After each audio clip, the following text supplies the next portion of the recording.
Bonjour. Aux origines de l'univers, les savants nous affirment qu'il y eut le Big Bang, et aux origines du Big Bang, il y eut un prêtre. Il s'appelle Georges Lemaître, et c'est son histoire que je vous propose de vous raconter aujourd'hui. Nous sommes donc au début du XXe siècle. La physique, depuis quelques années, a fait de considérables progrès pour cartographier l'univers, pour comprendre où se trouvent les étoiles, les galaxies, tout autour de nous, pour en avoir une image infiniment plus précise que celle qui avait pu être développée au cours des temps passés. Et avec cette image plus précise viennent de nouvelles questions. On découvre par exemple que la lumière qui nous provient des étoiles, si on en analyse la composition un peu comme un code-barre lumineux qui décomposerait les différentes couleurs, cette lumière est très légèrement teintée vers le rouge. Cette teinte très légèrement rougeâtre, invisible à l'œil nu, mais seulement par des appareils très fins, très spécialisés, cette teinte rougeâtre, les scientifiques du début des années 20 l'ont interprétée comme un éloignement des galaxies. Tout ce que nous voyons, tous les objets célestes que nous voyons, semblent s'éloigner de nous.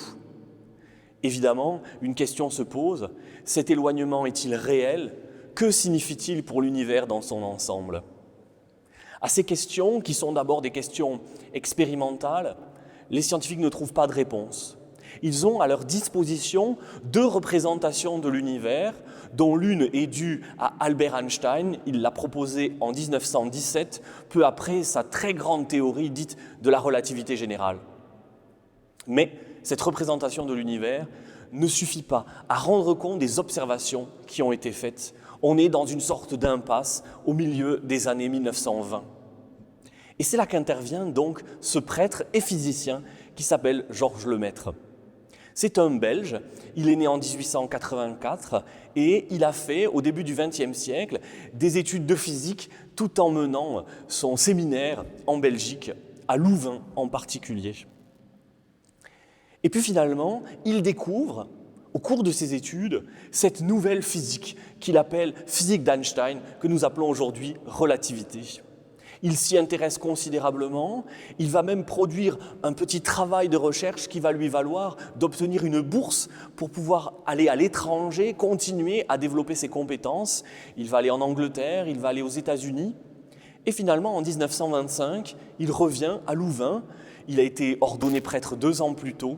Il revient à Louvain pour enseigner la physique, et c'est ce qu'il va faire pendant plusieurs décennies. En 1927, c'est notre année essentielle, en 1927, Georges Lemaître publie un article scientifique dans lequel il propose une vision nouvelle de l'univers. Un univers que nous dirions en expansion. Dans son vocabulaire un peu plus technique, il l'appelle de rayon croissant. C'est un univers qui gonfle. Et voilà comment, propose Lemaître, interpréter cette impression de fuite des galaxies. C'est l'univers tout entier qui grossit au cours du temps. Mais si on rembobine le film, si l'univers est plus gros aujourd'hui qu'il n'était hier, et qu'avant-hier, et qu'il y a un siècle, qu'il y a des milliers d'années, c'est que l'univers, si on regarde dans le passé, a été de plus en plus petit.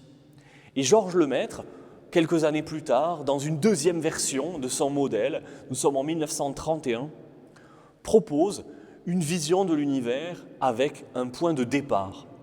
Ce point de départ, ce commencement, un adversaire et concurrent de Lemaître l'appellera plus tard un Big Bang, et c'est l'expression qui est restée. Lemaître, lui, a toujours appelé son modèle un modèle de l'atome primitif. Il imagine un état primitif de l'univers dans lequel toute la matière est condensée sous la forme d'un volume extrêmement petit, extrêmement dense, extrêmement chaud, et qu'à un moment donné, un moment que nous ne connaissons pas, que nous ne maîtriserons pas, cet atome primitif aurait explosé pour donner naissance à l'univers tel que nous le connaissons. Ce Big Bang, pour garder cette expression, c'est une forme de seuil. On rembobine le film en s'en rapprochant petit à petit par des théories physiques qui, depuis Georges Lemaître, ne cessent de s'affiner, par quelques mesures aussi qui, en particulier au début des années 60, sont venues le corroborer, le confirmer. Mais de ce seuil, nous ne pouvons pas nous approcher au point que nous connaîtrions cet instant initial. Le point de départ reste caché. Et s'il y a eu quelque chose avant, peut-être un univers qui se serait contracté, peut-être quelque chose que nous ne pouvons pas connaître, il n'y a rien à en dire, parce que plus on se rapproche de cet instant initial, plus les équations de la physique s'évanouissent d'une certaine manière. Et de cela, Georges Lemaître, tout prêtre qu'il était, avait conscience.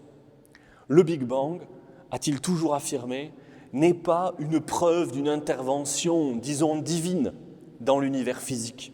Le Big Bang n'est pas une preuve de l'existence de Dieu.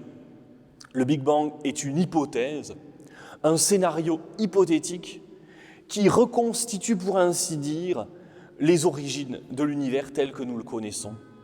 Alors il reste, affirme Lemaître, toujours aux scientifiques à prolonger ses recherches et aux croyants à faire acte de foi, car il ne trouvera pas Dieu dans les équations de la physique. Il trouvera sans doute matière à s'émerveiller, à se réjouir, mais certainement pas une preuve de l'existence de Dieu. On peut donc être un croyant fervent, un scientifique compétent, un modèle d'harmonie, comme fut Georges Lemaître, un modèle d'harmonie entre science et foi. C'est l'exemple qu'il nous laisse d'un scientifique croyant. Je vous dis à bientôt.